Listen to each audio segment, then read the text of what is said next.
나의 아버지께서는 모든 것을 나에게 넘겨주셨다. 그래서 아버지 외에는 아무도 아들을 알지 못한다. 또 아들 외에는, 그리고 그가 아버지를 드러내 보여주려는 사람 외에는 아무도 아버지를 알지 못한다. 어제 모세는 자기 스스로 또 자기 뜻대로 동족을 위해서 동족을 때리는 이집트 사람을 죽여버립니다. 그런데 동족들로부터 인정도 받지 못하고 파라오는 사실을 알고 모세를 죽이려고 합니다. 미디안으로 도망간 모세는 장인의 양떼를 치다가 불타는, 그러나 불에 타지 않는 떨기나무를 봅니다. 양을 치는 시간은 주로 대낮이지요. 대낮에도 환히 보일 정도의 불길이 타고 있는데 떨기나무가 타 없어지지 않는 것입니다. 하느님께서 그곳에 계심을 드러내십니다. 이리 가까이 오지 마라. 내가 서 있는 곳은 거룩한 땅이니 내 발에서 신을 벗어라 하시고 모세에게 사명을 주십니다. 내가 이제 너를 파라오에게 보낼 터이니 내 백성 이스라엘 자손들을 이집트에서 이끌어내어라. 자기 힘만 가지고는 좋은 결과를 내지 못했는데 하느님께서 오늘 이스라엘 자손들을 이집트에서 이끌어내어라 하고 말씀하십니다. 모든 이스라엘 백성들을 이끌어내라.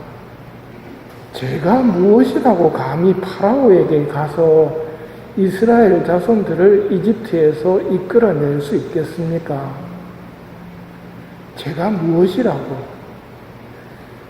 이집트에서 이스라엘이 담당하고 있었던 것은 노예로서 생산하고 힘든 일들은 다 이스라엘 사람들이 노예로서 하고 있었는데 이집트 사람들이 이스라엘 사람들을 내보내줄까요?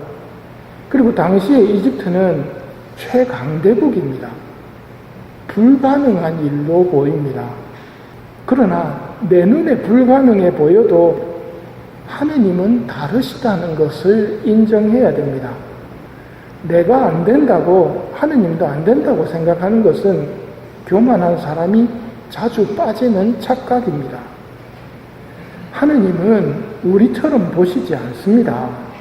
우리는 들것에 실려온 중풍병자의 치유만 생각하지만 예수님은 그의 죄를 보시고 중풍보다 죄부터 사해 주시는 분입니다.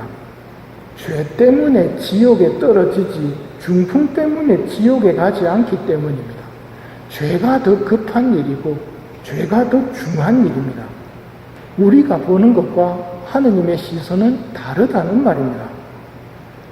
제가 무엇이라고 감히 파라오에게 가서 이스라엘 자손들을 이집트에서 이끌어낼 수 있겠습니까? 하느님께서 대답하셨다. 내가 너와 함께 있겠다. 이것이 내가 너를 보냈다는 표징이 될 것이다. 내가 너를 보냈다는 표징이 뭐라는 말입니까? 내가 너와 함께 있겠다. 의역을 한 공동번역을 보면 내가 네 힘이 되어주겠다. 고 말씀하시는 겁니다. 내가 네 힘이 되어주겠다. 이게 표징이 될 것이다. 이 말은 하느님을 알 때 비로소 이게 왜 표징이 되는지 이해할 수 있는 말입니다. 하느님을 모르면 내가 너와 함께 있겠다. 내가 네 힘이 되어주겠다. 이 말이 표징이 되지 않기 때문입니다. 누가 하느님을 알 수 있을까요? 오늘 복음이 그걸 말합니다. 아버지 외에는 아무도 아들을 알지 못하고 아들 외에는, 그리고 아들이 아버지를 드러내 보여주려는 사람 외에는 아무도 아버지를 알지 못한다. 내가 너와 함께 있겠다. 하느님을 알 때 이해할 수 있는데요. 하느님을 안다는 것이 흔히 말하는 지식적인 차원에서의 알미 아닙니다. 히브리말, 그리스말, 라틴말 배워가지고 성경을 몇 번씩 읽고 신학, 철학적으로 하느님에 대해서 이렇다 저렇다 할 말이 많은 사람들은 잘못 배워가지고 교만에 빠지기 쉽습니다. 하느님을 안다는 올바른 의미는 그런 것이 아닙니다. 하느님 체험을 통해서 알게 되는 게 진짜 아는 겁니다. 예수님의 제자들을 통해서 하느님을 알 수 있는데 제자들을 부르셔서 같이 먹고 자고 함께 사셨던 이유가 하느님을 알도록 해주기 위해서이고 제자들의 3년 동안의 공생활의 삶은 하느님을 알아가는 삶입니다. 제자들이 하느님을 처음 했던 첫 번째 대표적인 사건이 풍랑 속에서의 경험입니다. 저희가 죽게 되었는데 걱정되지 않으십니까? 예수님 뭐라고 그러십니까? 잠잠해져라, 조용히 하여라. 이러니까 끝납니다. 풍랑이 고요해진단 말입니다. 그때 제자들에게 말씀하시죠. 왜 겁을 내느냐? 아직도 믿음이 없느냐? 우리도 잘 새겨야 할 말입니다. 하느님을 안다면 왜 겁을 내느냐?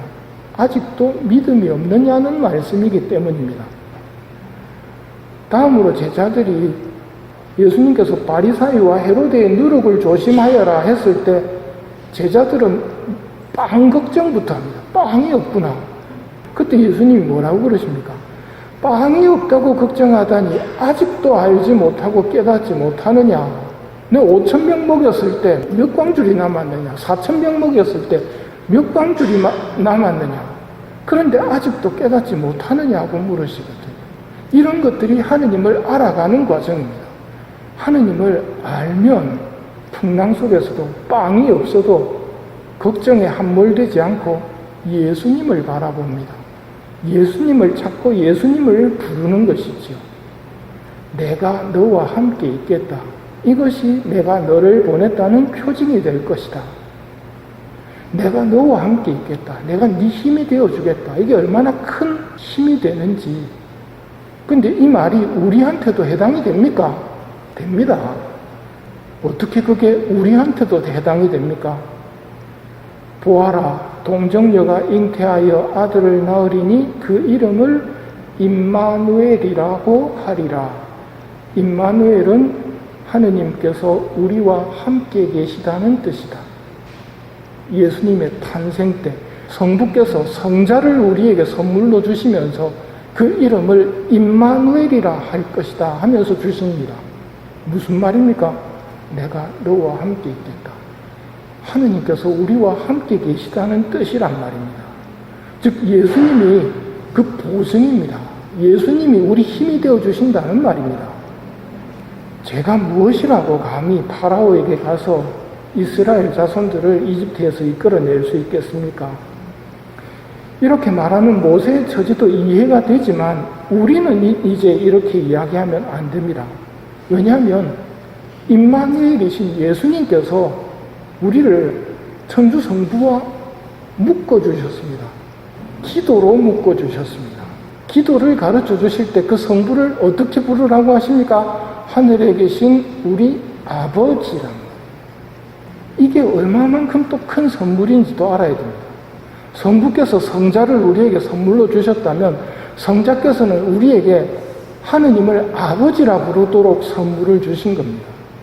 이 놀라운 축복에 대한 묵상이 없으면 앞으로도 계속 빈말로 하늘에 계신 우리 아버지, 하늘에 계신 우리 아버지 하면서 아버지에 대한 애정도 없이 그리고 하느님께서 우리 아버지시라는 든든함도 없이 계속 빈말로 바치기 쉽기 때문에 여러분은 꼭 시간을 내어서 하느님이 아버지라는, 내가 하느님을 아버지라고 부른다는 것에 대해서 꼭 묵상해 보시기 바랍니다. 나를 닮은 너에게 라는 책에서 예수님께서 말씀하십니다. 너보다 내가 더 사랑한다는 것을 알아라. 우리가 하느님을 사랑하는 것은 하느님께서 우리를 사랑하는 것하고 비교할 수 없을 정도로 하느님이 더 사랑하십니다. 그래서 성부께서는 성자를 우리에게 선물로 주시고 성자께서는 성부를 아버지라 부르도록 선물을 주신다는 말입니다. 내가 더 사랑한다는 것을 알아라. 이런 하느님이라는 것을 알고 하느님을 좋아하는 사람들이 철부지 신앙인들이고 하느님의 사랑을 받는 신앙인들입니다. 이런 것 없이 지식만 가지고 하느님을 사랑하고 믿는다고 하는 사람들은 뭔가 공허한 신앙 고백이거든요.